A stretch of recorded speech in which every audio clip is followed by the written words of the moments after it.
Gabi, sous haute tension, appel secret, incident et soupçon de pilotage depuis sa cellule de haute sécurité. Depuis son procès à Aix-en-Provence, le parcours carcéral de Gabriel Horry, alias Gabi, soulève de nombreuses interrogations.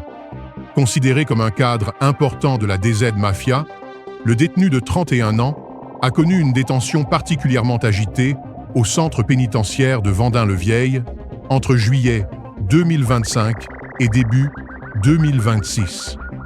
Selon plusieurs éléments du dossier, son comportement en détention alterne entre tensions ouvertes et phases plus calmes, interprétées comme des stratégies.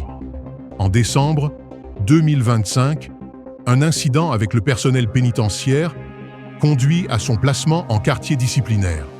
Une situation qui, d'après certaines sources, aurait été recherchée pour faciliter des contacts avec d'autres profils sensibles. Mais c'est surtout l'aspect communication qui intrigue.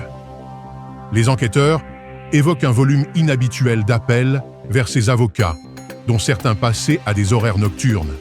Au total, plusieurs centaines de communications auraient été enregistrées en quelques mois.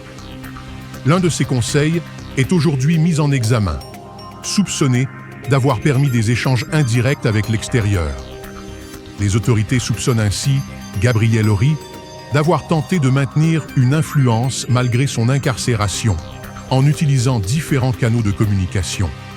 Des transferts successifs vers des établissements de haute sécurité, dont Condé-sur-Sarthe, n'auraient pas totalement interrompu ces échanges. Décrit comme un détenu influent, il aurait également exercé une pression constante sur son environnement, contribuant à un climat tendu au sein de la détention. À l'approche de son procès pour des faits remontant à 2019, ces révélations alimentent les soupçons sur une possible activité organisée depuis la prison, une question centrale désormais entre les mains de la justice.